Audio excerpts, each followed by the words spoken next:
and you're mixed as I am, sometimes the difficulty was that Japanese people were surprised that I was Japanese. What are you anyway?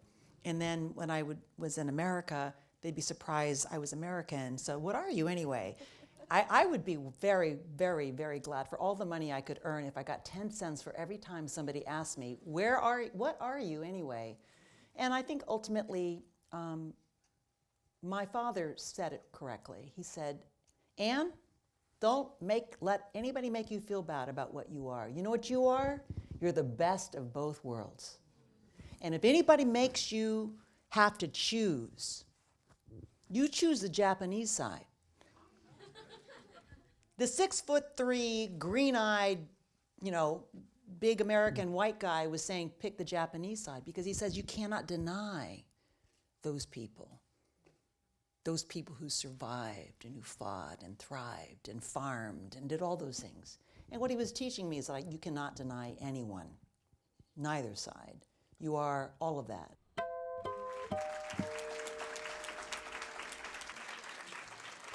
Good evening, everyone. My name is Susan Goldberg, and I'm the president and CEO of GBH, and it is so wonderful to have you all with us tonight, both here in person and virtually on our Zoom, joining us from across the country. So we're here tonight to celebrate Asian American, Native Hawaiian, and Pacific Islander Heritage Month. And while May is the National Month of Recognition, I do want to emphasize that at GBH, we're committed to honoring AANHPI contributions in stories all year long. We also believe that looking at our past is essential to understand the world that we're living in today. And for 40 years, American Experience, our history series, has been at the forefront of that mission, producing nearly 400 films that define the American narrative. We are evolving those needs to meet the current moment. Just 2 weeks ago, we announced a reimagining of the series to bring more fact-based content to shorter formats and to longer ones. We launched a new channel on TikTok and new short videos on YouTube and social media, and we created new full-length digital-first documentaries, history shorts, and new films for broadcast. So our goals are to make history as accessible and as interactive as possible in the world as we're now living. So tonight we're going to talk about American Experience's enlightening film Bombshell, which highlights the role of the independent press in the quest for truth amid lies and propaganda about the atomic bombs dropped on Hiroshima and Nagasaki. It's a good reminder that today, in an era of rampant mis- and disinformation, there's still a fight for the facts. And at GBH, we remember that every single day. The need for fact-based content couldn't be more important, and that is true for everyone, including and perhaps especially for young people. To that end, and related to this film, our education team launched a critical new collection of material for teachers to use in the classroom on nuclear weapons and security policy, and it's available to students nationwide on PBS Learning Media. It's reached educators and students in all 50 states and in more than 2,000 cities nationwide. And we are very proud of this collection because nuclear weapons is not just a subject from 1945, it's a subject that has so much currency today. So before we get started, I want to launch into some thank yous. This event would not have been possible without the tremendous support we received from the community, especially members of the GBH Board of Trustees, Board of Advisors, Advisors Council, and the Community Advisory Board. All of you were instrumental in planning this wonderful evening, and your leadership and commitment to GBH is really what allows us to do the work that helps make a difference in people's lives every day, and we are so very grateful to you. I want to give a very special thank you to our event sponsor, Bernadine Sung Megason at Dream Mega International Realty, for her generous support. And I also want to thank our tremendous partners, the Greater Malden Asian American Community Coalition, the Indian Association of Greater Boston, the Japanese American Citizens League, Rice Sticks and Tea Asian Food Pantry, and UTech Lowell. Thank you so much for your partnership and for everything you do for our community. Our in-studio audience can find out more about each of these important community organizations at the reception following tonight's event, and we'll also be sending out more information tomorrow for those tuning in remotely. And finally, before I talk about our special guests, I want to share that tonight's event is dedicated to Renee Inamata. Renee was a friend to many people in this room, and she was a great friend to GBH. At the time of her passing in December, she was a GBH trustee and chair of the Board of Advisors, as well as a key member of the event planning committee. Renee's generosity was unmatched, and for this celebration in particular, she, along with her husband Paul, who's also here tonight, quietly but effectively made this event as accessible as possible to all members of the Boston AANHPI community. She was a connector, a guide, and truly a great friend. You'll hear more about Renee later in the program, but to her family here with us, thank you. And now, on to our event. It is a great honor that distinguished journalist Ann Curry, who is also my friend, is here with us tonight for an informative and inspiring two-part program. First, we're going to begin with a conversation with Ann, who narrated Bombshell, and the filmmaker Ben Loeterman. We've got quite a lot of ground to cover this evening, so let's get started. To set the stage for our first discussion, let's take a look at a clip from Bombshell featuring Japanese-American journalist Leslie Nakashima, and he was one of the very first individuals to report on the devastation experienced in Hiroshima after the bombs fell in 1945. So let's take a look.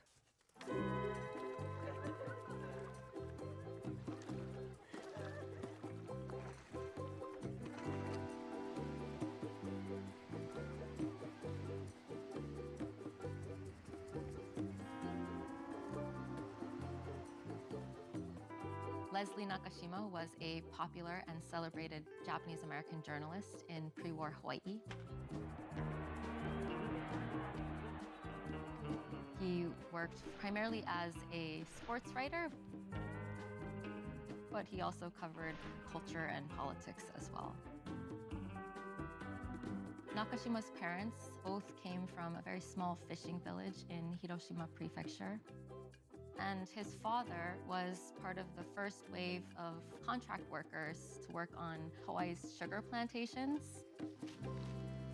Many migrant workers had never intended to stay. This is the case for Leslie Nakashima's parents. They move back to Japan in the 1930s. And Nakashima gets offered a job working for the United Press in Tokyo. But when Pearl Harbor is bombed, Nakashima is out of a job, and he starts working for the Japanese press. So he actually learns about the atomic bombing before the general public. And at the time, his mother was still living in Hiroshima. He immediately books the first train ticket he can get.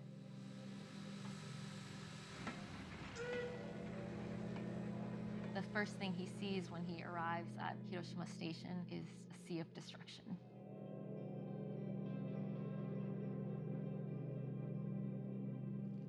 He finds his mother alive. He knows this is a really big story. He instinctively starts to record what he's seeing.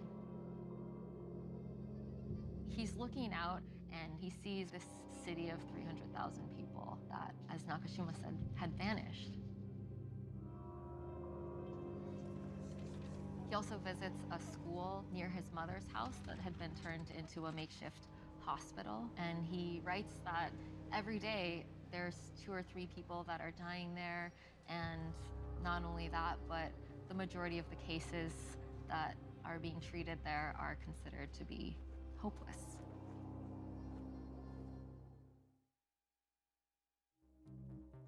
Leslie Nakashima's story, Hiroshima as I Saw It, gets syndicated, but gets sort of lost. what I think are the most interesting parts of his story, the survivors' experiences, many of whom were acquaintances of his from Hawaii,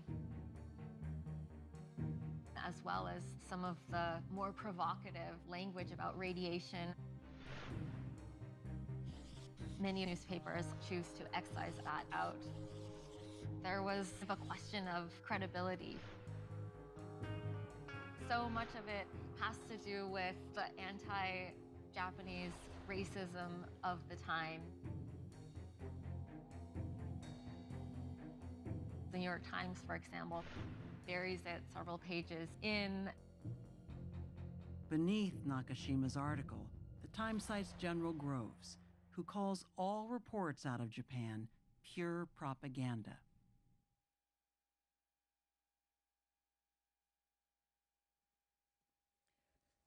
Wow. It is mind-blowing. If you haven't had an opportunity to watch this documentary, I would encourage it. It's available to watch through your PBS Passport Access as well as on YouTube. And we'll be sharing those links with everyone in a follow-up email tomorrow. Good evening, everyone. I'm Tinku Ray, Executive Editor of The World. If you don't know about the program, it's the longest-running public radio global news show. You can hear it here on GBH 5 days a week, as well as across the nation over 300 public stations. So now you've had a taste of the documentary, and it's my great pleasure to introduce tonight's distinguished guests. First, someone I don't really have to introduce, Ann Curry, an award-winning journalist, a former NBC Network news anchor and national and international correspondent. Ann has reported from every corner of the planet, I think, from conflicts in Syria, Afghanistan, Iraq, Somalia, Darfur, I could go on, as well as on nuclear tensions from North Korea and Iran, and from numerous humanitarian disasters. She's also executed, produced, and reported a documentary series with PBS in 2018 called We'll Meet Again, and a medical series with Lionsgate named Chasing the Cure. Anne was given the Edward R. Murrow Lifetime Achievement in Journalism Award in 2022, and she also has 7 National News Emmys for her reporting, along with several Murrow, Gracie, National Headliner, and Webby Awards, and numerous humanitarian awards. Anne currently lectures about journalism, ethics as a Trumbull and Chubb Fellow at Yale University. Anne.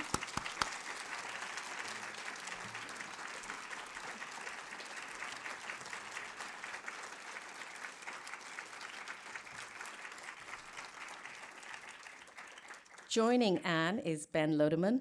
He's an award-winning filmmaker of current affairs and history documentaries, including his most recent, which we're talking about tonight, Bombshell. Ben's work has aired on PBS's American Experience, Frontline, and American Masters program, as well as on the BBC, Sundance Channel, and others. Ben has produced for PBS Frontline for 20 years, earning National Emmy Awards for investigative reporting and directing. His film about 9/11 earned a DuPont Columbia Award. Ben, please join us.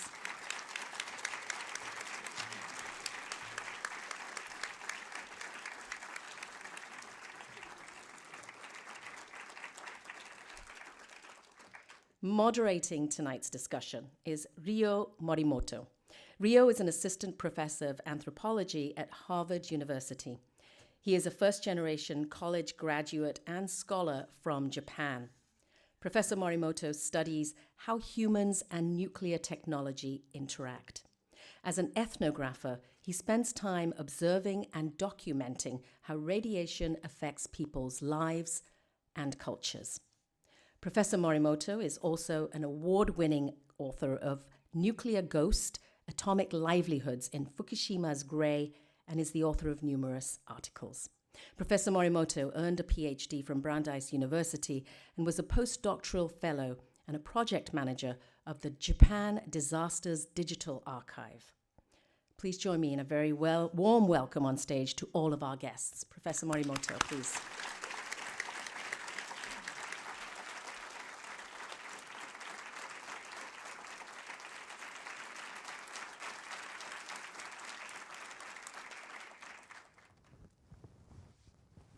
Wow. Is it sound? Yes, it's Yeah. on. Well, thank you so much for having us and me, and then thank you so much for making this film. I'm representing Japanese here to basically thanking you, Ben, and Anne for telling this important story. And I think I want to start asking questions today, first as a Japanese individual who came to the United States. Because as important as this story, and a part of the big American experience of having not heard about what happened in Hiroshima and Nagasaki on the ground, my first immediate reaction, honest reaction was, why now?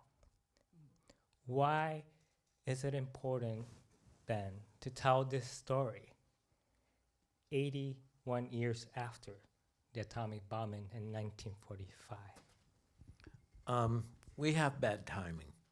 We intended to tell the story on the 75th anniversary of the bomb, which is when Gaia DeSimone, my co-producer, and I started working on this film and started researching it.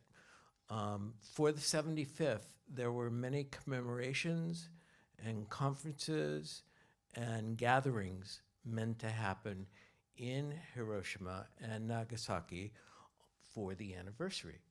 And the world's scholarship decided to go back into the archives, especially a new generation of scholars, younger scholars than have told the story since that time. And they found terrific material. And then COVID. So because of language, you couldn't even do it on Zoom. So that was canceled. Here you have all the scholars, new work, fresh insights, and Gaia and I stumble into the National Endowment for the Humanities and they say, well, you know, what do you got going? And so that's how the film came together. I actually would really like to say that what has been really important in the telling of this story, that you and Guy, who's sitting in the front row here, is that it would have been wonderful if it had been told immediately, right? It would have been wonderful been told 5 years later, 10 years later. It has taken all this time, but it's so important that you're still telling it because the story really is about how the government co-opted a journalist who told lies to the American people. He was embedded. And this story was the source of the story that the American people really got for a full year after the bomb, and also in the lead up to the development of atomic energy. And so by doing this documentary, not only of the fact that there was a failure in journalism to tell the truth, and as we go into this, we can talk about that, but also those hero journalists who tried to tell the truth. And what it took to tell the truth is a way of holding to account something that may have happened so long ago.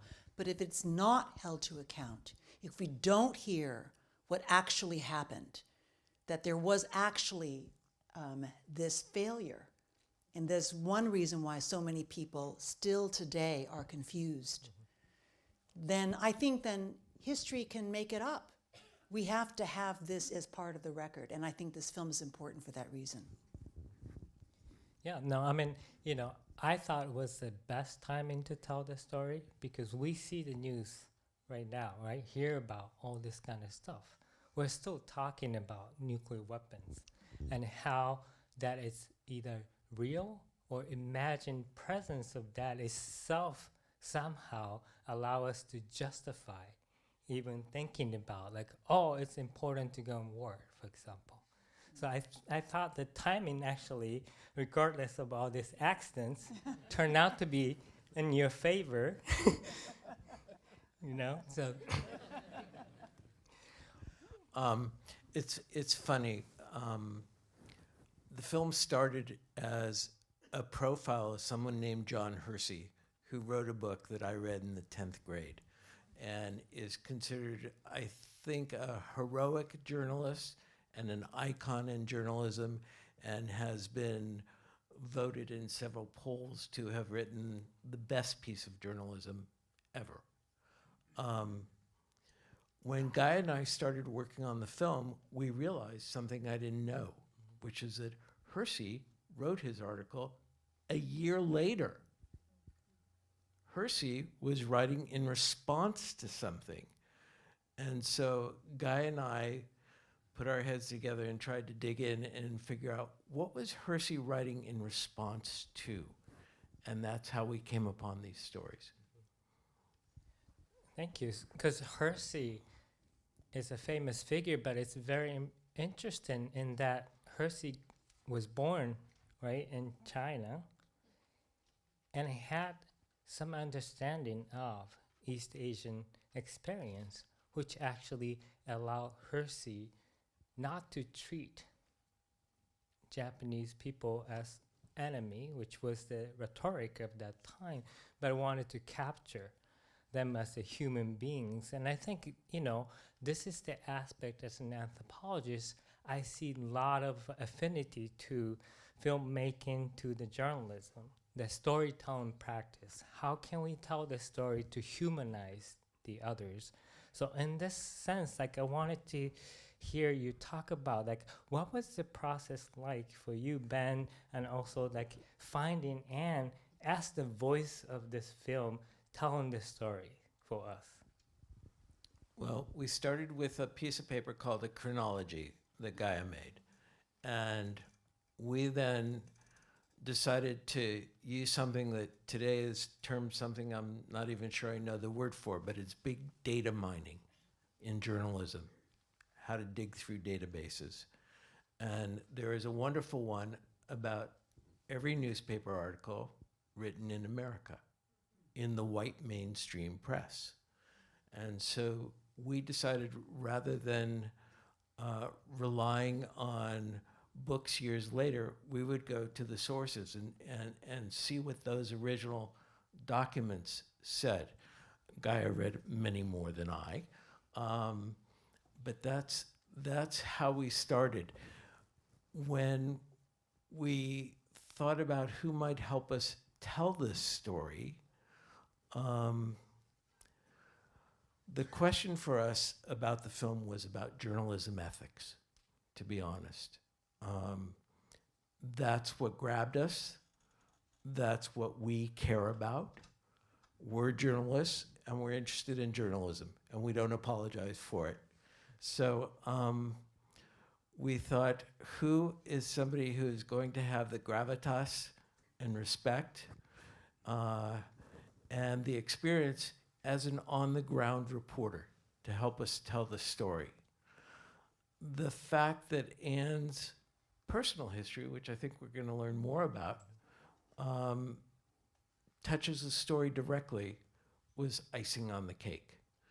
Then the only problem was getting her to say yes. Because she doesn't say yes to everything, and she doesn't say yes to everyone, and she's not that kind of narrator. So we had to convince her with the story, and thank God she was convinced. It actually, you know, I think this might be the first piece of journalism that I've narrated without being involved in the reporting. But when I read what you created, and you know, you answered my questions, I could see that you had done your due diligence. And what really impressed me was the importance of the story being known. People don't know that there was one source, an embedded source with the US government, who was essentially the UPI, the Reuters, the AP for all the other newspapers in America. And that this person downplayed the intensity of the big idea of creating an atomic bomb. And then once it was dropped, downplayed what actually happened. The American people, based on this reporting, didn't know it was essentially a chemical weapon. They didn't understand what had happened. They were so understandably happy that the war was over. And Japan had bombed, America had bombed Pearl Harbor, and there was a lot of anger. But the reason why John Hersey's story in The New Yorker sold out and then became a book was because he told the truth. And all of a sudden, America woke up to what had happened. It sold out. They just flew off the table. There was a drive once the word got out that this true. And so for this not to be known would have been unfortunate. It really is. The reporting is important in this documentary, and I'm very pleased to support you and Gaia in helping it be known. It should be known. Thank you so much. I Oh, mean, it's my honor. What we felt was that there have been many films about the decision to drop the bomb, the geopolitics about the bomb. We felt what we had as a new angle was to talk about how the story of the bomb was told to the American people. That first draft of history that Anne so often does herself and partakes in has a way of becoming the basis for what then becomes the national narrative that finds its way eventually into our museums, into our thought process, into our understanding. And that's what we wanted to look at closely and let people question for themselves. So, one of the things that I was very much impressed with this film is that I first assumed this will be a celebration of journalists, right? Their heroic actions and then uncovering the truth against the authority. But maybe some of you have watched it, and you will watch it for sure after this event. You will discover the story wasn't that straightforward. As Anne mentioned earlier, there were journalists who were working for the government and telling the certain stories. And then there are others who basically challenge that kind of narrative.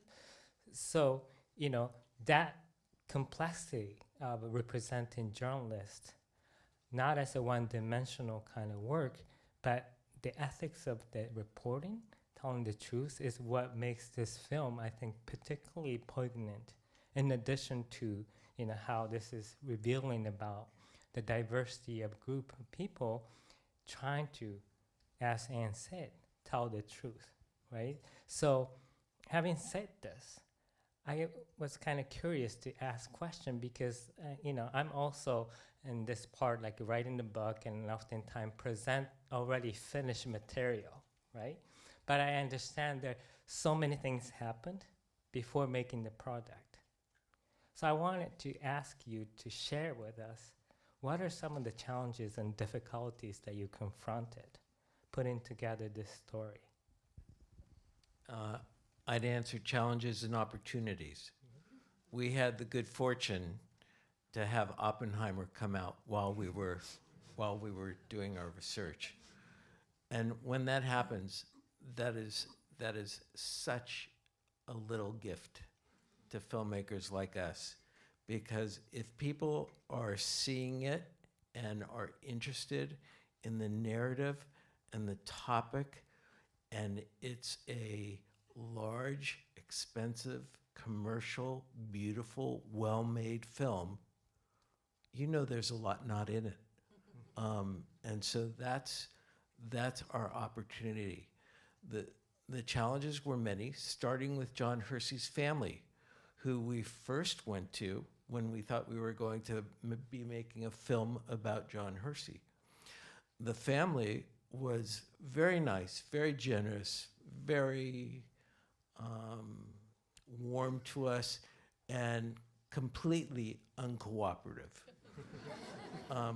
the family decided that they now want John Hersey to be expressed in his own words, preferably by him.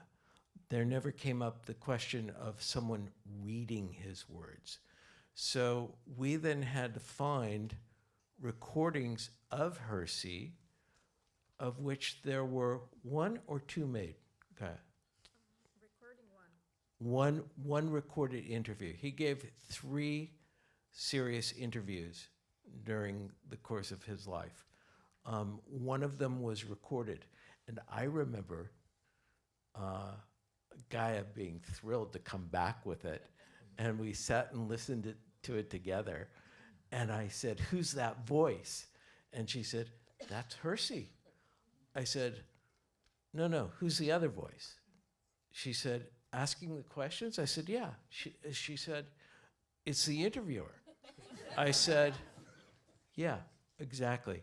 Go find the interviewer," who becomes one of our storytellers, which is a kind of surprising idea, but the one when you are making the kind of quilts we make into documentaries, you have to find the pieces where you find them.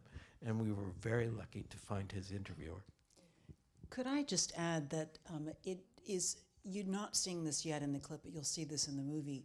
One of the important things to note also, and I'm not really quite sure how to say this, but one of the voices that tried to really tell the truth was a reporter, a journalist named, in real time, not a year later, but in real time, was Charles Loeb, who was a member of the African American press. And it strikes me that he was willing to be brave enough to question and tell the truth. That a year later, John Hersey, being born in China and raised by missionaries, was willing to tell the truth against the overwhelming story and narrative that people were telling themselves and keying off the person who lied and the government who wanted that lie to be perpetuated. And so what does that say about what is possible? The courage it takes to step outside.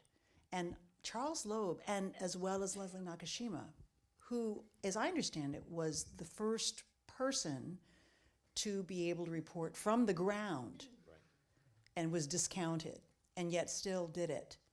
And I think what it raises is the worry about complicity, not asking the question, assuming, and that's the mistake in journalism, to assume. So I'm not sure what you would add to that, or what you think about that, but I found that really compelling in what you and Gaia created. We were careful, and we were warned by scholars not to take today's understanding of ethics and to imprint it on something that happened in 1945. So we were very careful and tried to be very thoughtful about that. On the other hand, Rainey Aronson, who helped us have the film presented on the air. She runs Frontline. She did a film called News Wars many years ago, but involved, again, a New York Times reporter who was telling a line that she got from confidential sources high in the government about whether there were weapons of mass destruction or not. So these things do come back. We have to ask ourselves now, what are we learning about wars now? How skeptical as consumers of media do we need to be? And how skeptical as journalists do we need to be? Because one thing the film does play off is the decision by some, including the New York Times science reporter of the day, to convey the government's message and to make that devil's bargain for that very special access, which gets you Pulitzer Prizes, or people like Nakashima and a handful of others, and then Hersey afterward, who decide that it's worth challenging what the government was putting out. Well, I'm noticing that the time is quickly running out to go to the audience question, but I want to ask a big question and ask you to say it very briefly, because the context of the film, the issue was the secrecy, right? The people who have power hid information from people, and we're living in a completely different cultural, technological context nowadays where informations are infinitely generated. So in this age of AI, what would happen to storytelling? I'm asking this question for the younger audience who might be inspired to become and follow the path of journalism. I think that this can go many different ways.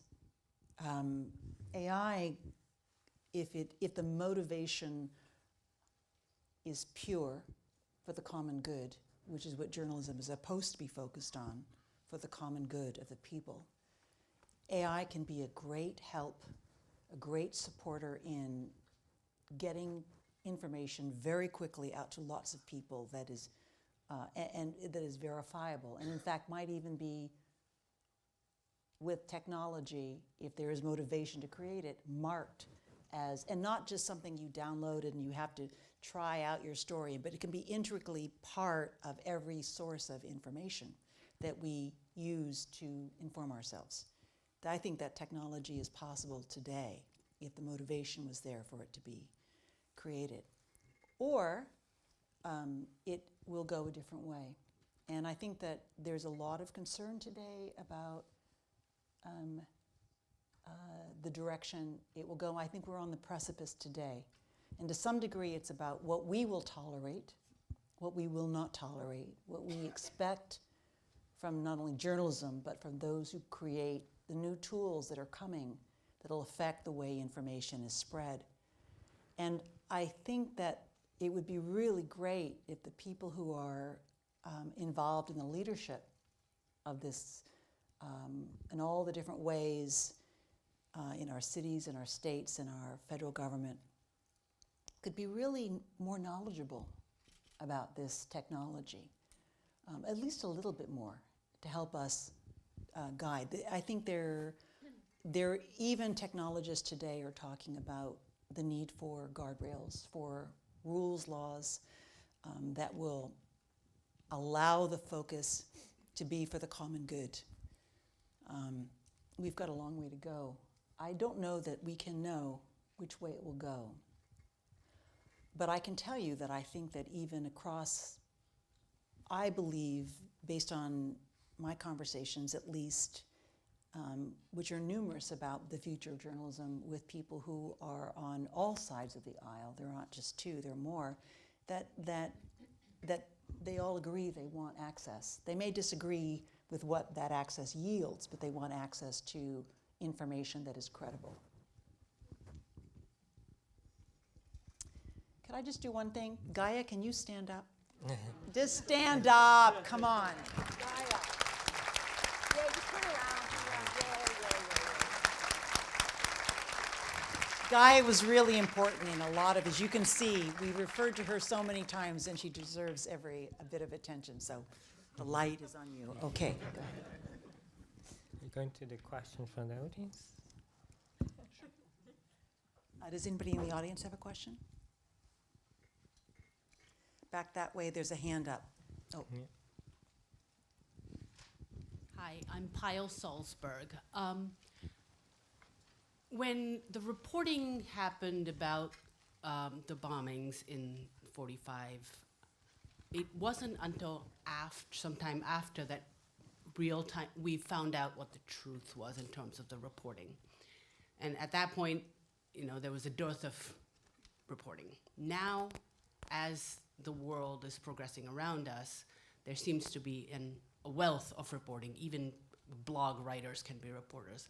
As the consuming public, how can we find out in real time as to what the truth is in reporting, in what we're watching, what we're listening?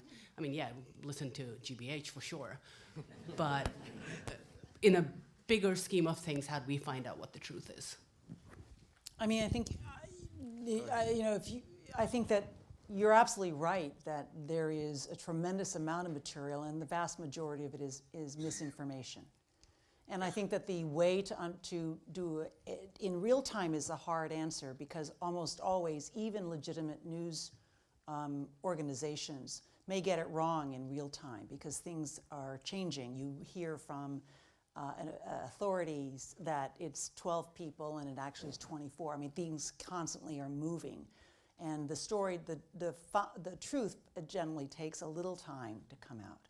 So understanding that, I think that the only advice I can offer, and there may be better advice than comes from me, is to curate your attention span to focus on the sources that are dependably accurate, with understanding that journalism, which is done by people, about people, for people, will inevitably, periodically, struggle with the truth, because that's just how the truth is elusive. But to sort of move your attention span away from what clearly is motivated to persuade you, what is clearly motivated to brand something, what is clearly motivated to be associated with propaganda.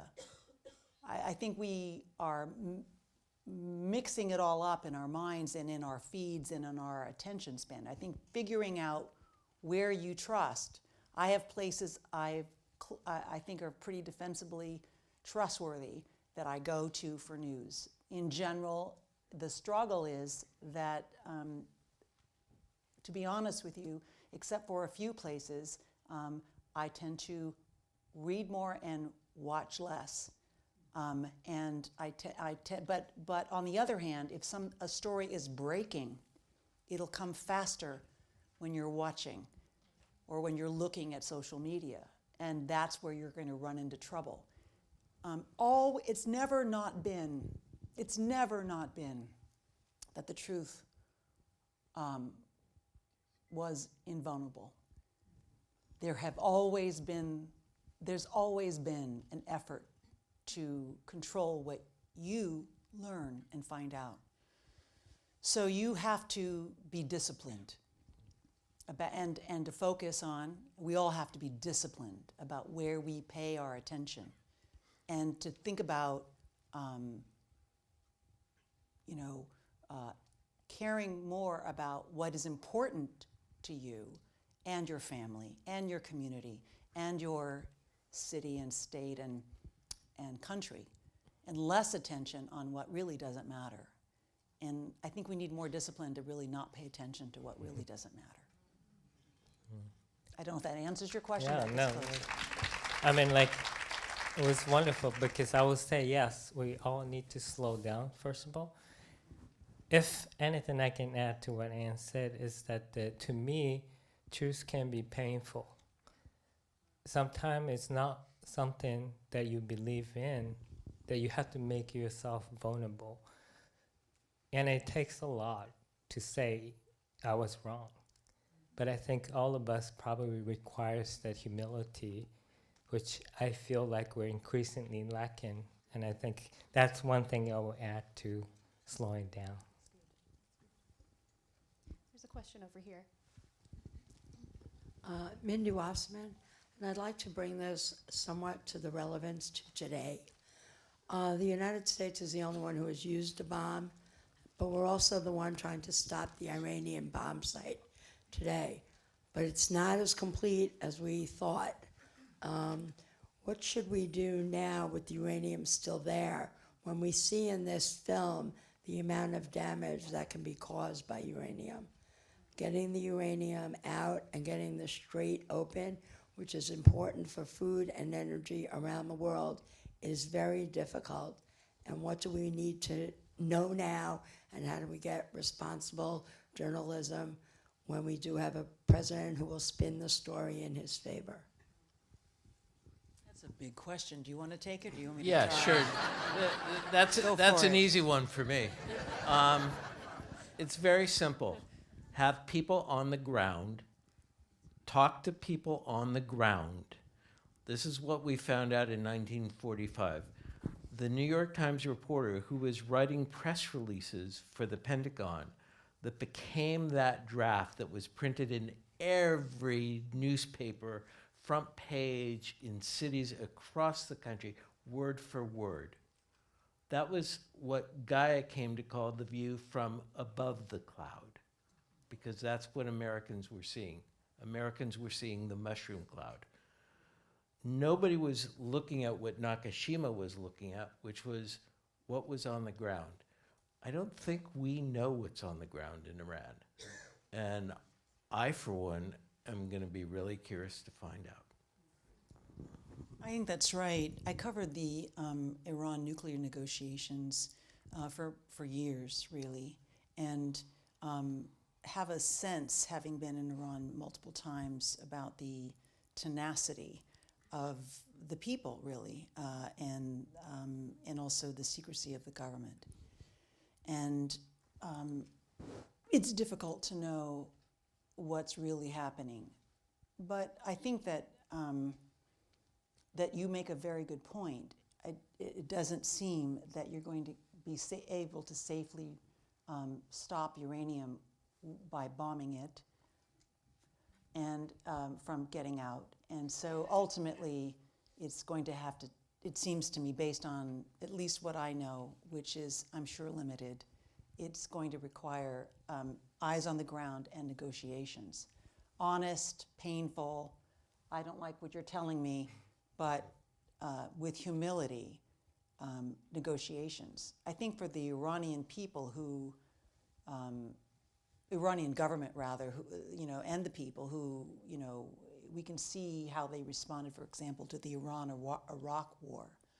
They're just not culturally part of the ancient Persian Empire with a great deal of hubris regarding that. They're just not people you're going to make do something. You have to work at a relationship so that you can get something done. That's my impression just from my experience covering that story. I mean, I wish I could just say, take my course. I teach about... Oh, can we all take your course? What? You're going to all let us into Harvard? Is that what you're saying? Cool. But, I hope Ben's wonderful film will make you be interested in this topic. And when you do, please explore beyond Hiroshima and Nagasaki, because there's so many different sites across the world where people's been harmed by atomic bombs or related technologies. Even nowadays, the resurgence of nuclear energies because of the AI data center and whatnot. The world is becoming even more dependent on nuclear-related stuff. As one example, I wanted to say the uranium used for the Hiroshima bombing came from then occupied Belgium, Congo. So think about the planetary impacts of one country interested in this weapon of mass destruction. So it's not just us, it impacts all of us. So that's another perspective I think we should have, and I think the film helped us to start cultivating. So It's well said. It's well said. Mm-hmm. It doesn't stay in one nation. Mm-hmm. It moves. yeah. I have another Who question else? over here. There were many issues where a big lie was sold, whether it was for the Japanese internment or the scale, the effects of the conventional air war, which killed more people than the nuclear bombs did. And to what extent was the Hiroshima treatment different, or was it just business as usual? You mean in terms of the story and how it was told? Yeah. Yeah. The way the lie was sold. Well, it's really about Groves, isn't it? It's about General Groves, who ran the Manhattan Project and oversaw the use of the bomb. But I think it's also about just that relationship between science, technology, government, press and the public. So when you say something is sold, something is also bought. The word radiation was not used many times in the first months in any newspaper in this country. So there was just not awareness of what this thing was. Part of what the film shows in the middle in a little clip is about the world's reaction to chemical warfare in World War I. And it was so revolted by what happened that the powers, including Germany, including France, including England, including the United States, including all those who fought in World War II, decided we are not going to have chemical weapons. And so Groves had to make this bomb be really interesting, really big, really doing as much as the air campaigns were doing, but with a single drop of one instrument,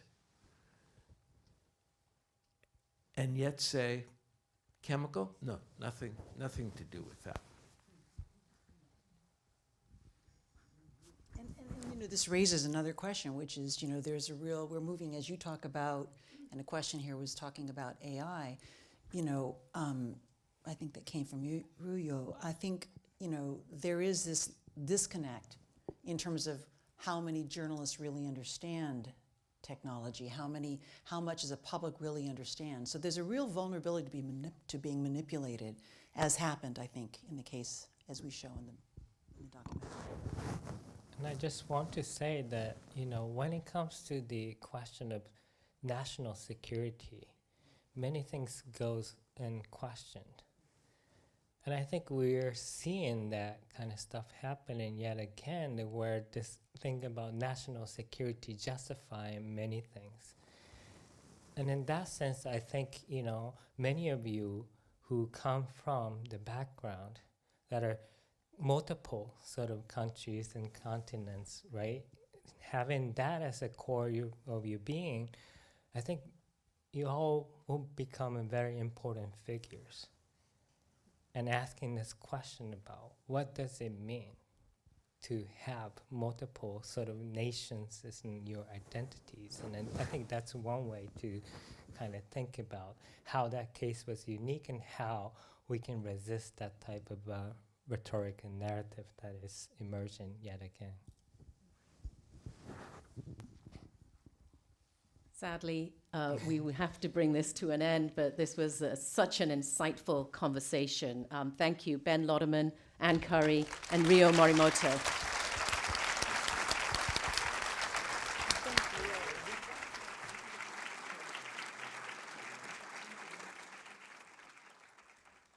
So before our conversation, Anne, I'd love to play another scene from Bombshell. We heard a lot about John Hersey. This is a clip about John Hersey. It's a clip from the film, from the documentary about the article that he wrote about Hiroshima, which was published in the New Yorker in August of 1946, and exposed the impact of the nuclear devastation in Japan 1 year after the atomic bombs fell. Journalism would be enriched by using the methods of fiction because the reader can identify with the character and almost feel what the character is experiencing.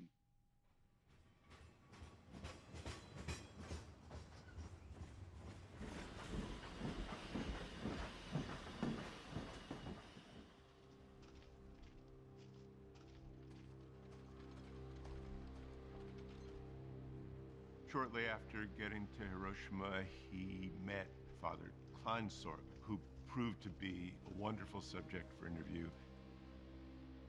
One of the things reporters do when they do an interview, they say, who else should I talk to? Father Kleinsorg introduced me to Mr. Tanimoto, the Methodist preacher, and he then introduced me to others. He wanted people whose lives had somehow intersected in those immediate days. He found his 6 subjects. Without a doubt, they took to Hersey. He doesn't have many of the American prejudices towards East Asians or East Asian societies. He sees them as people, and that's how they appear in the text. They appear as people who are confronted by an enormous horror of war. He was telling each person's story in their voice, just strictly what happened. At exactly 15 minutes past 8 in the morning, on August 6, 1945, Japanese time, at the moment when the atomic bomb flashed above Hiroshima, Miss Toshiko Sasaki, a clerk in the personnel department of the East Asia Tin Works, had just sat down at her place in the plant office and was turning her head to speak to the girl at the next desk.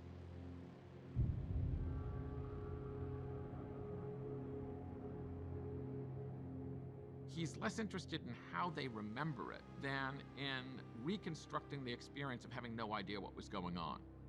As Mrs. Nakamura started frantically to claw her way toward the baby, she could see or hear nothing of her other children. You, the reader, are being told for the first time what it's actually like to experience a nuclear bomb blast.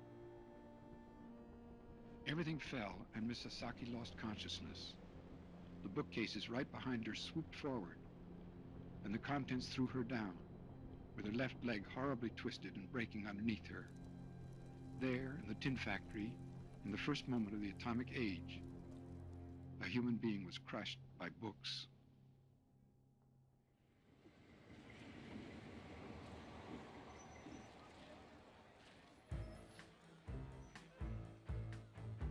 Hersey comes back and then holds himself away, takes about a month to write this piece. He had originally thought he was writing a standard New Yorker piece of about 7,500 words, which is a decent-sized length. But when he started typing, he ended up with 30,000 words. The illustration had been commissioned weeks before. So Ross and Sean decided that they would put words on the cover. Then they sent it off to the printers. It was people walking past the newsstand, and word of mouth, within a day, sold out the entire newsstand run. It was the biggest story of the year. It was written about in all the papers, and Time and Newsweek. It got immediately turned into a book. This was the sensation of the season. The entire article was read over national radio. Hiroshima by John Hersey. This chronicle of suffering and destruction is broadcast as a warning that what happened to the people of Hiroshima a year ago could next happen anywhere. It's written in this very dispassionate way. He wanted us to see the Japanese as people, not as monsters. They're just trying to live their lives, and this is the world they happen to live in, and then this horrible thing happens to them.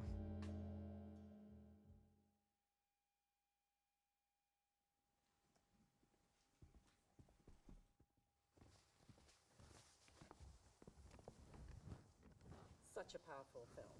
Well, And- I'm so delighted to be a part of it. Particularly what I was struck by, and I had to stop a couple of times while watching this, and I will Use the apologies here. We'll use the mic here. I think it was just the imagery that struck me in the film, and Nakashima's photographs, of course.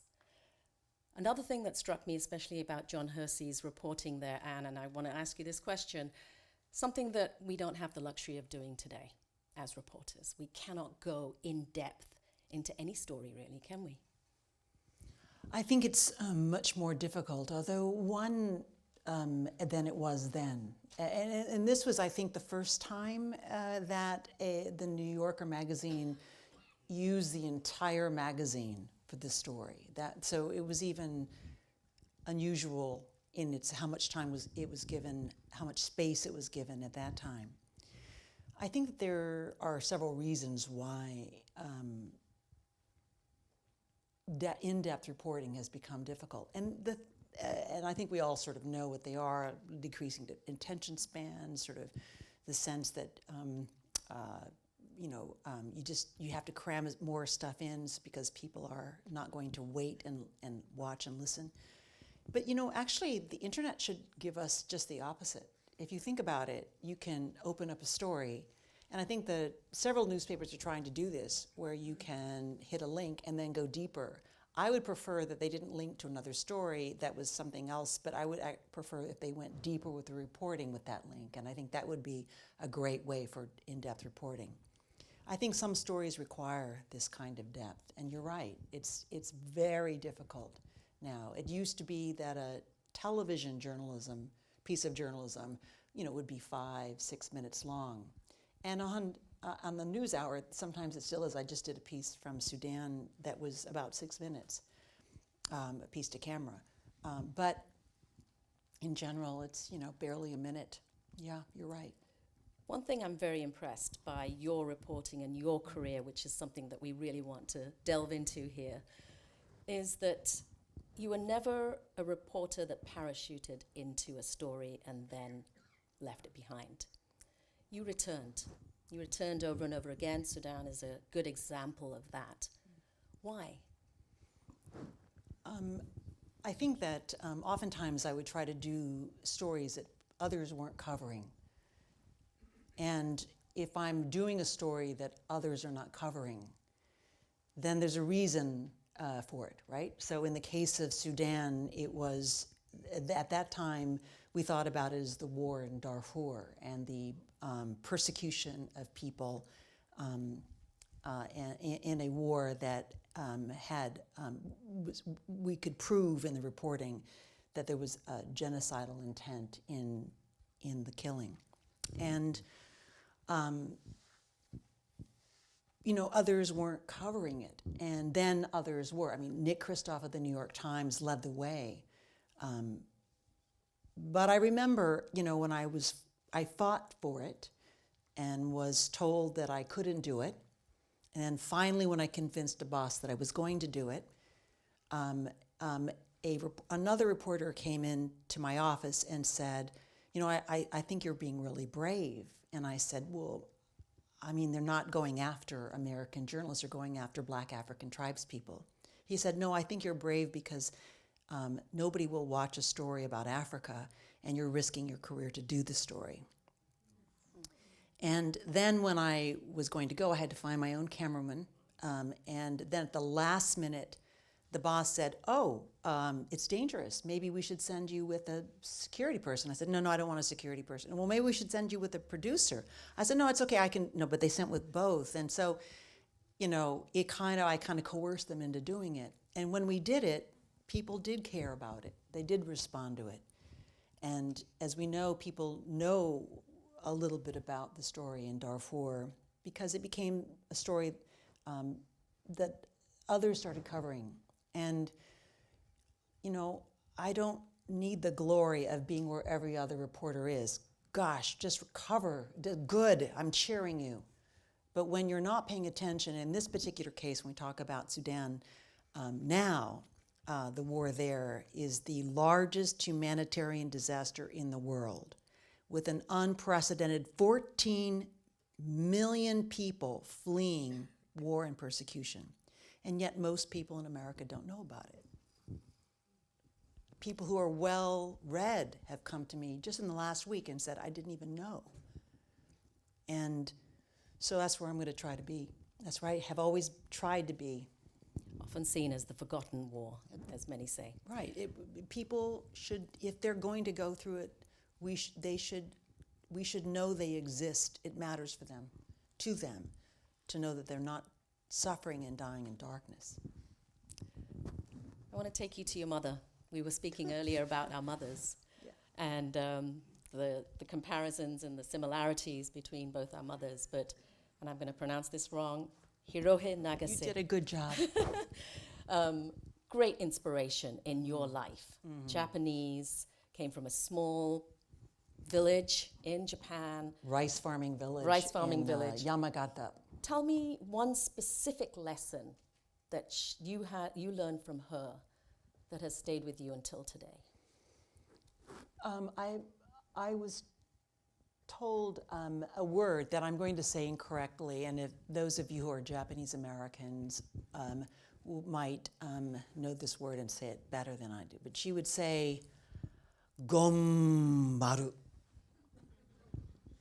which means to never, ever, ever, ever, even and especially when there's no chance of winning, ever give up. Right? And this was how she taught me this word, gombaru. And I watched her. She was in Japan during the bombing, and she told me the story of emerging, she wasn't anywhere near Hiroshima, but emerging during the war as a young woman, a young girl, from a bomb shelter and then not seeing anything that was still standing, traumatized by the war. And she would tell me about how she was like with my father, Romeo and Juliet, because she fell in love with him. And there's a whole story about how they met and how hard it was for them to stay together. But they did stay together. And then the difficulty she felt, I watched her experience as an immigrant from Japan in America after the war. And so I really saw in real time, gombaru, right? The mother of 5 children, and raised us with this sense of fierceness about purpose, really.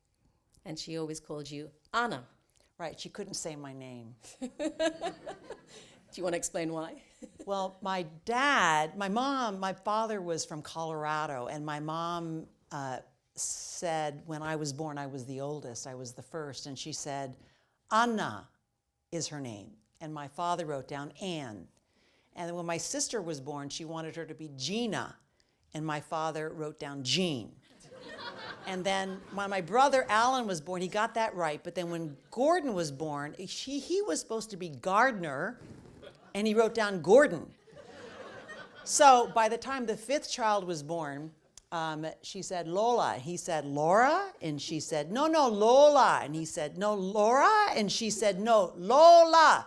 I gonna write down Lola like a Gina, Lola, Brigida.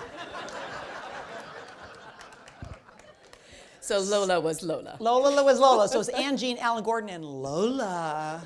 She got the pretty name. So, but I mean, it really is. I mean, it was hard for her. I could see it was very hard for her in that time. There were a lot of Americans who really were still struggling with the narratives that they were learning about the war, and also probably from their own family experiences because the U.S. was bombed by Japan. So a lot of anger, but also out and out racism. And but it was a great lesson, to have a mother who had a fierceness in her. It was made her very vulnerable, and she suffered a lot, but she was also fierce. How did growing up with that heritage, a Japanese mother, an American father who was part of the Army, Navy, sorry. Don't mess with that. I apologize. Yeah. I That's didn't okay. look at my cards. No, it's okay. It's okay. No, I'm not down on you. It's very confusing. I know for people. In Japan during the occupation. Right. How did that shape your internal compass as a storyteller? I don't think I realized it at the time when I decided to become a reporter. I was really thinking about, I emerged, after growing up in America, learning about the civil rights movement, the Watergate, the Vietnam War, the protests, and the importance of the public to be knowledgeable, the women's liberation movement and all that. I don't think I really understood until much later when I kept wanting to do stories about the disenfranchised, people who were not given the respect they deserved and who were seen as less in society.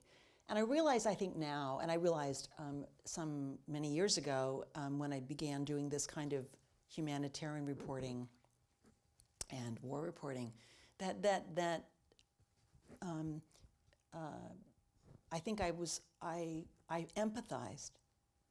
I empathized with my mother's experience. And I easily empathize with people who feel diminished, which makes sense, right, as my mother's daughter. And so I just want to let them speak. And it's not that I need to speak for them, I just want them to be heard. And what I've learned is that those who are rarely listened to often have the most to say and the most powerful stories to hear.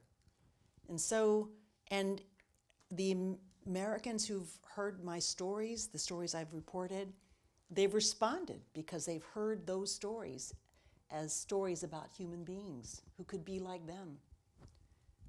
And that's what's driven you as a journalist. I think so. I mean, I think if there's a purpose, it's to inform people. But I have focused on these kinds of stories, I think, because I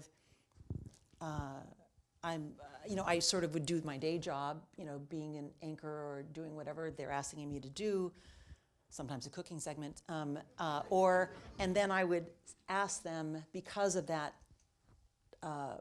my doing that, I would push for stories that were consequential. How did you reconcile those two sides? Oh, Cooking shows and conflicts. It's such a burden for journalists, isn't it?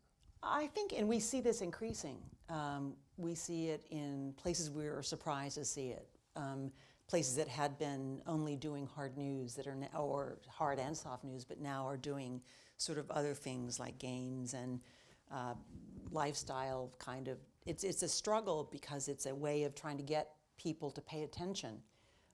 We want people to pay attention. I think what I ultimately decided was that if doing some kind of information sharing was going to have people pay attention to what really matters in the world, then okay, I can do some of that. But I also recognize that not everybody can get these stories approved. And so there is a certain amount of paying the piper to I'm not sure what the rest of that phrase is, but something with Paul.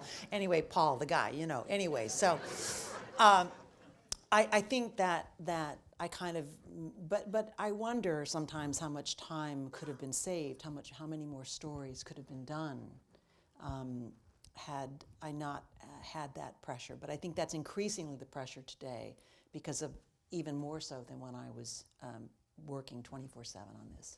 I think it's paying Peter to pay. Paying Peter. Paying Peter to. We could go on and on about that, couldn't we? Robbing Peter to pay Liz. Paul. Thank you, Liz. Thank you. Sorry, obviously I did not commit that to memory. Neither did you. That's No, okay. neither That's okay. We have other stuff like gumbaru. Okay, that's like better. I think that's better. Anyway. You were born in Guam. Yes, You military base. Part of your childhood in Japan, is that correct? Yeah, my father wanted his kids to have a sense about their Japanese ancestry, so he put in for being stationed we were in Sasebo, Japan for 4 years, for 3rd, 4th, 5th, and 6th grade. How did that shape you? Oh, a lot. I mean, we didn't live only when we first got there, we lived on the base, but then we moved into housing that was, in the community. And so my friends were Japanese. I spoke Japanese as a child, would speak Japanese. And I just didn't, but the difference is though, that when you're mixed as I am, sometimes the difficulty was that Japanese people were surprised that I was Japanese. What are you anyway?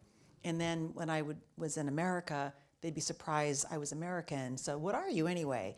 I would be very, very, very glad for all the money I could earn if I got 10 cents for every time somebody asked me, what are you anyway?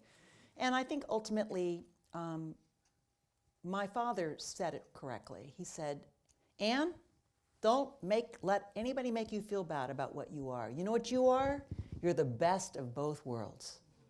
And if anybody makes you have to choose, you choose the Japanese side. The 6'3", green-eyed, big American white guy was saying, pick the Japanese side, because he says you cannot deny those people who survived and who fought and thrived and farmed and did all those things. And what he was teaching me is like, you cannot deny anyone, neither side. You are all of that. And it took me a long time. The struggle was real. And then I'm just so grateful for all of it now. I just came back from Japan. I was visiting for about a month and found my mother's village, found her people, found the ancestral graves, and was able to go to a Buddhist ceremony to meet my ancestors and all of this. And I'm very, very grateful for that heritage. It turns out I'm from a lot of not just farmers, but Buddhist priests. And you find out these things about yourself. It's a richness. And why should you deny any part of that? Do you still have family there in Japan? I do. I have a cousin. And you're still in touch with them? Yep, I am now. Yep. You mentioned Buddhism. I noticed in one of the photographs, we have been playing some photographs of yours, but you interviewed the Dalai Lama. More than once, yeah. More than once. Tell us about those experiences, and are you spiritual? Do you believe in Buddhism? I was raised Catholic by a Buddhist, so it's very, very confusing. I feel very guilty all the time, but it's okay.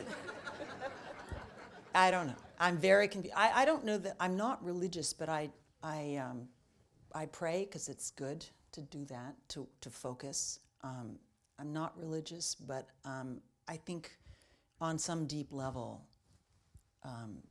my connection with other human beings and my love of other human beings, as flawed as we are, as wondrous as we are, is spiritual.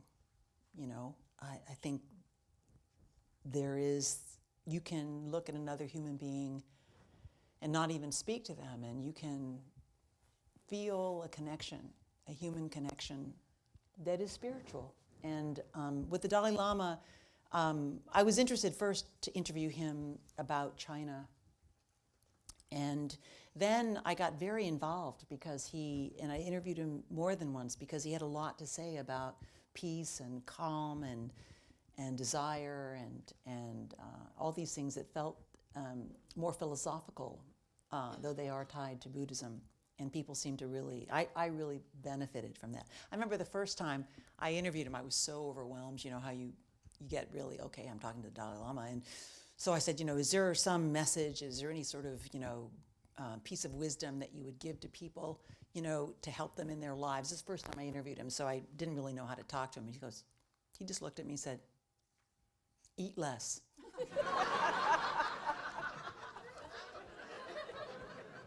I tried not to take it personally. I was a little portly then, so maybe, I don't know. But yeah, so, but no, I really, he's an amazing man. I've had the pleasure of interviewing him myself, and that's what caught my eye, because I think that changed my life in terms of my opinion of him as a human being, or as even a spiritual leader, because his laugh, amazing laugh, as well as his generosity and his humility. You can't tell that he is one of the greatest spiritual leaders of the world today. But he would also say that he comes out of the Nilanda tradition, which comes from India, which comes from, the region that your family comes from, and that really is where a lot of these ideas came, because the Buddha was not Tibetan, he was from that particular region of India. So Bodh Gaya is the area. Right. Mm-hmm. You've witnessed a lot of suffering in your reporting, a lot. Also just through family as well, family trauma. Does spirituality carry you through that? I think that, I think it does. I think I have developed some sort of, philosophical idea about that. I think what really, though, has helped me, and I think this might help sort of anyone who faces this kind of trauma or even some other kind of trauma. I've started to think it was just for people who covered these kind of tough things. But then I realized that maybe this could be helpful to others. So just in case, I'll share it with you. And that is that whenever I've come back, in fact, including this last time when I came back from Sudan this last February, I don't know a single person who sees really severe human suffering on a wide scale, who doesn't come back from it feeling, well, depressed for about a week. I mean, every single one of the places you've mentioned, I remember coming back just really depressed, because it's very difficult to make the transition from that to your kid saying, wow, Mom, let's go to the zoo, and having a full meal and all those things. And so I realized I had to come up with a plan, because I wanted, every time you cover a story, you want to be able to be 100% present for the next person you're interviewing. You can't come in just half there, right? And the plan was this: I decided I had to take care of my mind, my heart, and my body. So the first thing I did was I'd get outside, walk outside, work out hard, sweat it out. Second thing was I'd take care of, my mind. I'd go to a therapist if I needed to. I'd go and meet other people who did that kind of work, even if I didn't know them very well. I arranged a brunch that periodically assembled people who were war photographers or humanitarians to get together and to talk about what they experience. And oftentimes it's like a diatribe. People just want to talk it out, and would go on and on talking about their stories. And then the third thing I would do is I would check in to my heart, and I would ask myself, would you do that again? Was it worth doing, even though it hurt? Was this a part of your purpose in life? And if the answer is yes, you would do it again, and that it is part of your purpose in your life, then you rethink, and you stand up stronger. You're willing to go through it again. And I think this was my way. There may be other things that people do, but I think that you want to take care of your body, your mind, and your heart, so that you can be 100% there for the next people who come to you and they just need a hug because they just carried their mother from a aerial bomb, a drone attack, and their mother died anyway, and they have no food and they're hungry and they're right in front of you, and you want to be there for them. You want to be able to hear, pay attention, let them speak, and so the world can hear them. The clock is clicking. Dang down. it. So I want to give an opportunity to a young student who's here in the audience. Sophie, can you stand up and ask your question? Hi, Sophie. Nice to meet you. There's a microphone coming along here. Pleasure. Thank you. So I'm an aspiring storyteller, and I'm going to high school next year, and I was wondering, what is one skill that I should work on that isn't just writing? Writing is number one, and that's something you just want to keep practicing at, and we're all continually practicing at, right? So you get better and better with time. Listening. I think we pay a lot of attention to what's in our own minds, a lot of attention to our own assumptions, to our own opinions, to what we've heard, to what we think we know. And I think that when you listen, really listen, humbly, not that you're better than somebody else, not that your opinions matter more than someone else, but you really listen so that you really hear people, and you step aside from your own stuff and but provide them an opportunity to be heard by others.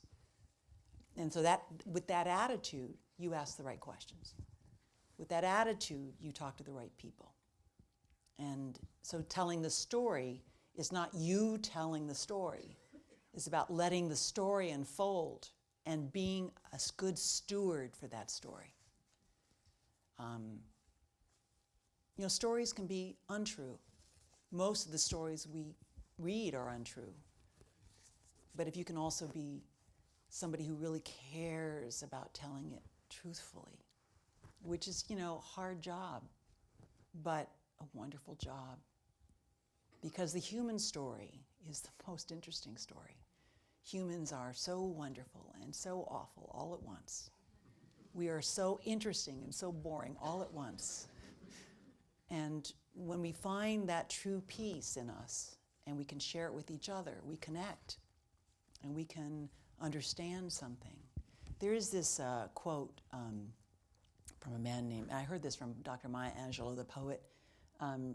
She talked about this playwright in Rome, although he was probably originally from Libya. His name in Rome was Terentius, but he's now known as Terence if you look him up. And he said, see if I get this right, homo sum, humani nihil alienum puto, which translates to mean, I am human. And so nothing human is alien to me. So in this way, you can understand almost anyone, maybe anyone, and hear them. So listening, I think, would be my best answer to your very smart question. Thank you. Yes, Sophie. Thanks.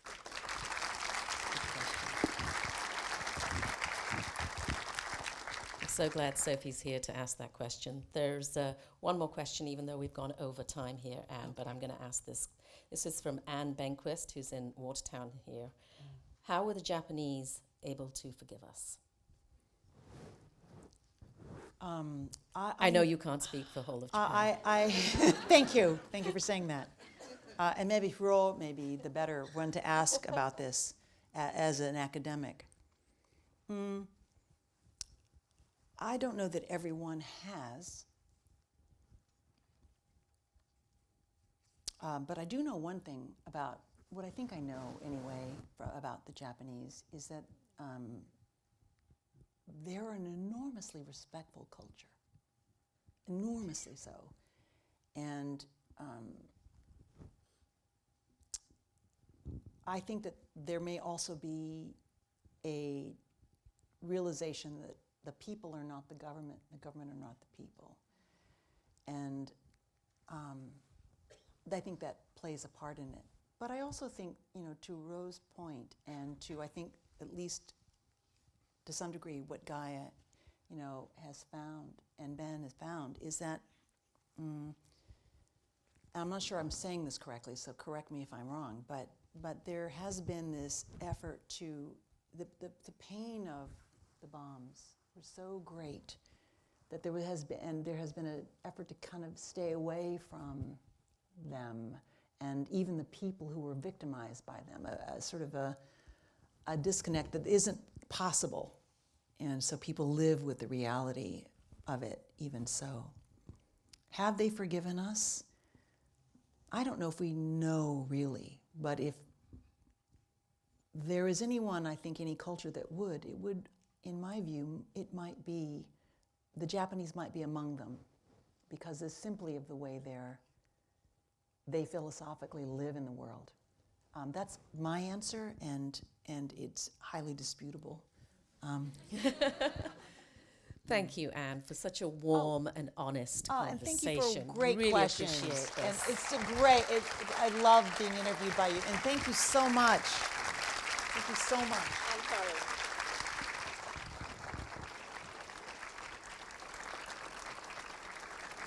What a wonderful evening this has been. Thank you, Ann Curry, for your leadership in our community and for sharing your amazing career and personal journey.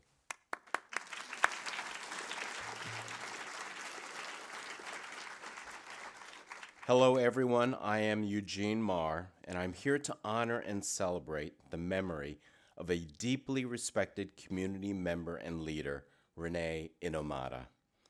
We became friends about 20 years ago, bonding via a shared allegiance to our alma mater and a fervent belief in the importance of civic engagement. Renee's extraordinary impact on both GBH and the many communities she championed cannot be overstated. As you heard Susan say earlier, Renee was a GBH trustee, chair of the Board of Advisors, and part of this AANHPI Heritage Event Planning Committee for many years. She unexpectedly passed away on December 1st, 2025. Renee led with warmth, wisdom, and humor. She brought people together and lifted up others with her optimism and belief in what we could achieve. This was Renee's gift to the world. She listened and she cared, and where she could, she turned need into action and opportunity. As leader of the GBH Board of Advisors, Renee was inclusive, inspiring, tireless. If there was a challenge, she was the first to step up with little fanfare. For Renee, it wasn't about her visibility, it was about how she could help make others more visible. All of us lucky enough to have known her could see that Renee's life, career, and service were anchored by vision, generosity, and deep commitment. She was a friend, a welcoming presence, and a true guiding force. She served the greater Boston community in immeasurable ways. She was a partner in the employment law group at Kasner and Edwards, which she joined in 2018. There, she helped pioneer the firm's women's initiative to advance the interests of Kasner women attorneys and clients. Renee was also a distinguished member of the Boston Bar and contributed her time to both the Boston Bar Association and the Boston Bar Foundation. Renee helped shape the future of these organizations by bringing in talented leaders from all corners of the legal profession. Notably, Renee led the BBA's efforts in advocating for the Fred Korematsu Day of Civil Liberties and the Constitution in 2024 to honor the legacy of the civil rights hero and his fight for racial equity and social justice. Fred, as you may know, famously challenged the internment of Japanese Americans during World War II. Renee was equally committed to community service beyond the legal profession. She was involved with numerous nonprofit, university, and legal groups, including, of course, GBH, Brown University's Diversity Advisory Council, and Babson's Center for Women's Entrepreneurship. She was an inaugural Asian Community Fund Steering Committee member at the Boston Foundation and was a steward of the Asian Business Empowerment Council. In the last year, I recall that Renee often spoke of the importance of being guided in our efforts by a North Star, to have an unwavering beacon that would help us navigate these turbulent times. For all that she has done in her career and in her tireless commitment to civic leadership, I believe that it was Renee herself who was truly our North Star. On behalf of this year's AANHPI Annual Heritage Planning Committee and the WGBH Educational Foundation, we now present this year's GBH Chinatown Gate Award to Renee's husband, Paul Lee, in celebration of Renee's life and incredible legacy defined by service, generosity, and commitment to substantially improving the lives of people from marginalized communities.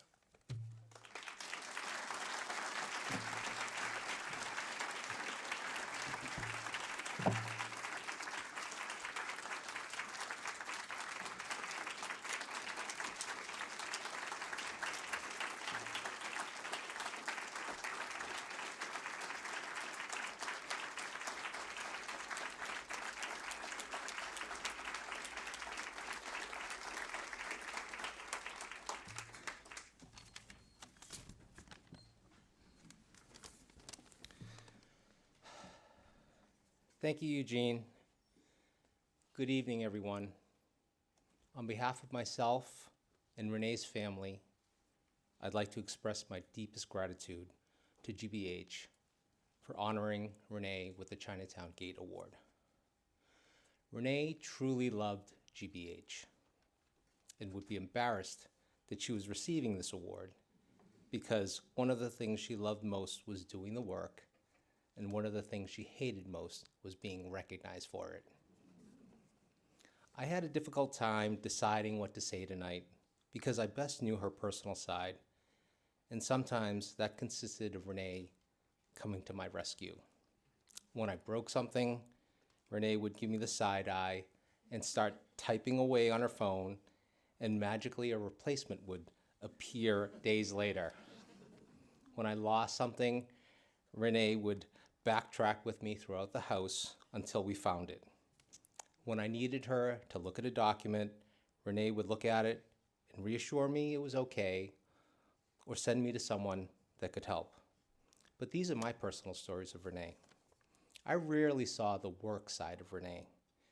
Of course, there was a random box at home that I found with all her awards in it, but that didn't encompass what Renee meant to others. I could list some of her achievements: super lawyer, go-to employment lawyer, top women of law in Massachusetts, 50 most influential Asians in Massachusetts, the Asian American Commission. But that didn't describe what Renee meant to others. My niece Jessie had a memory book made, and here are some of the ways that family and friends described her. Big sister, beautiful inside and out, steadying presence, uplifting others, asked sharp questions and challenged us, checking in on people, sage counsel, calming influence, understand human nature, and sense of humor. I've heard countless stories of people stopping by her office unannounced late at night to get her thoughts about cases.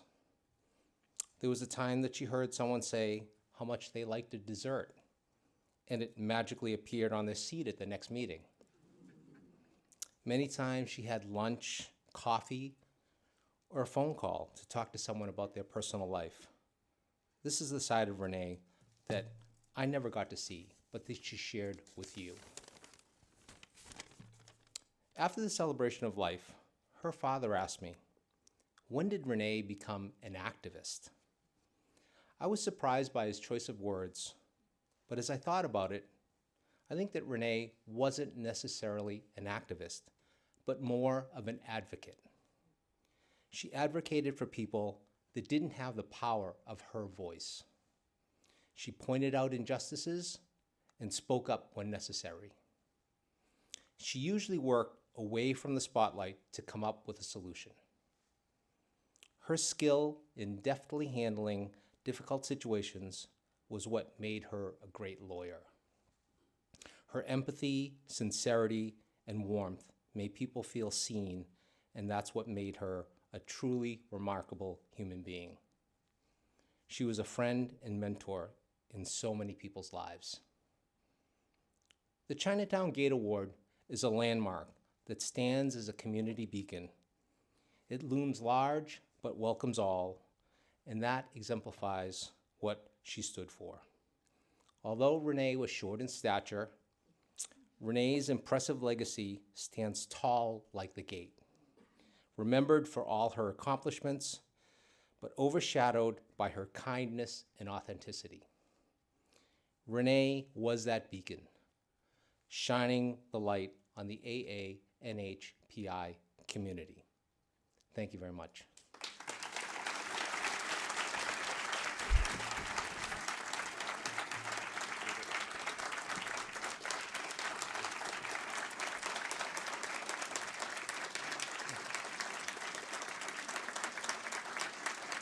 Thank you.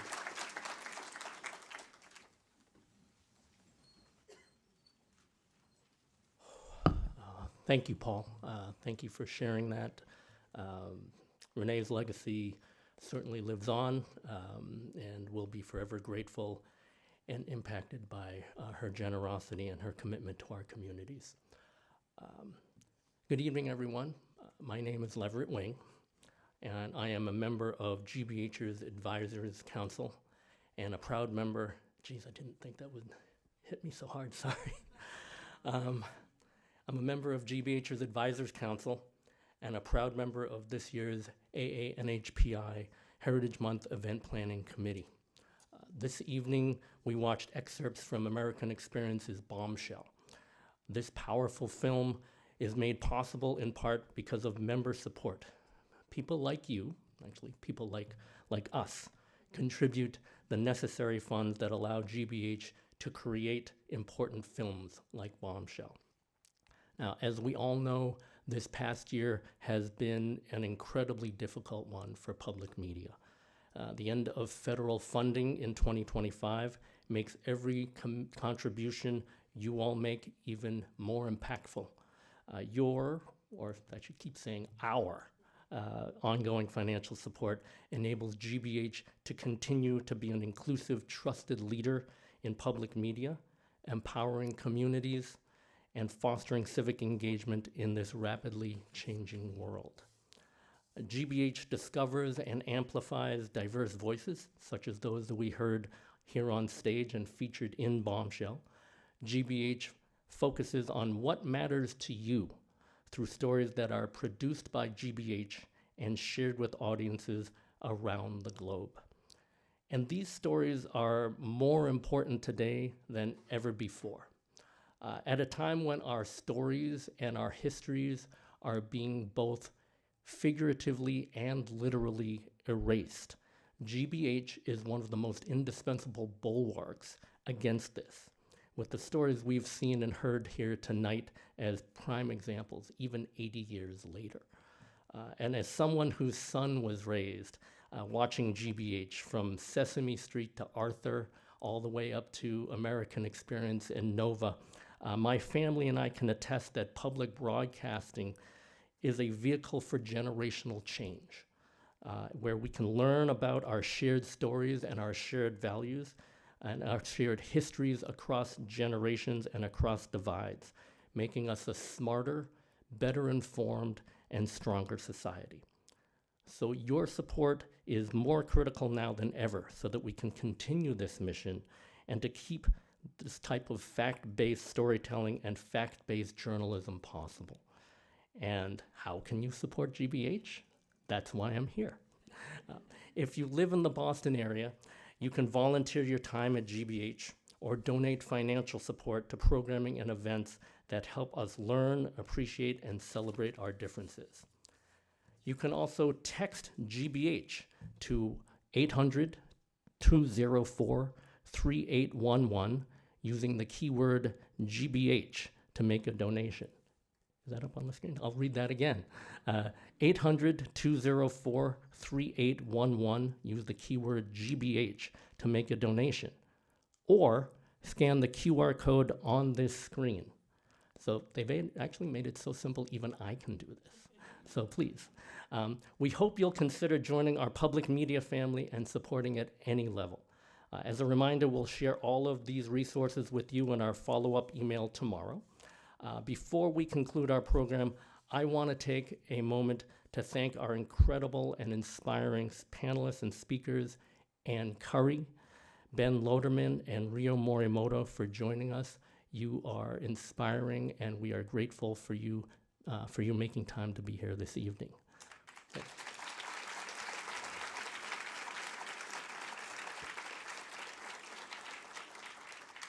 And as a reminder, you can watch American Experience's Bombshell online on American Experience's YouTube channel, on pbs.org, or on PBS Passport. We'll also reshare these links tomorrow in tomorrow's email. Thank you to GBH. Susan, thank you for fostering a culture and for making this event possible every single year. Thank you to my fellow members of the GBH Board of Trustees, Board of Advisors, and Advisors Council for helping curate tonight's content and for connecting us with so many community partners. We could not have done this event without all of you. If you could give them a round of applause, please.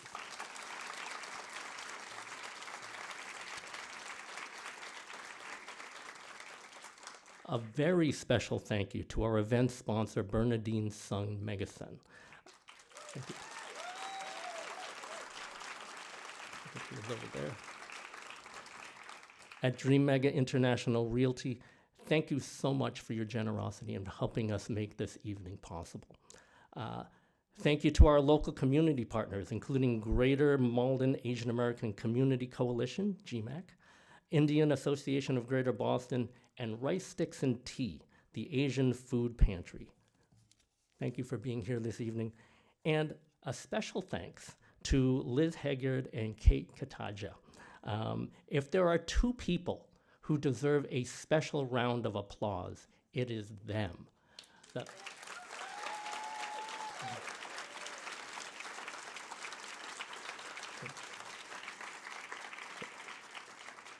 They have kept us organized and on track, and you haven't kept me on script for that one, but you kept us on track, and so thank you for helping us put this together. You were indispensable.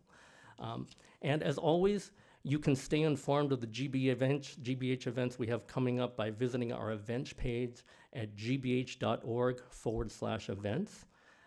Finally, thank you to all of you for making time to be here on a very nice Tuesday evening, making time in your busy schedules.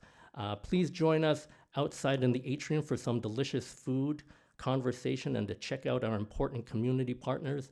Now, if it was up to me, and I proposed this during sound check, we would have locked the doors from the outside until everybody had made a donation. But I was told it was a little draconian, and by the lawyers here from Alam might have been a little felonious, so they didn't do that, so you're lucky for that. For those on Zoom, thank you all so much for joining us from around the world. We are grateful for all of you for joining us here tonight.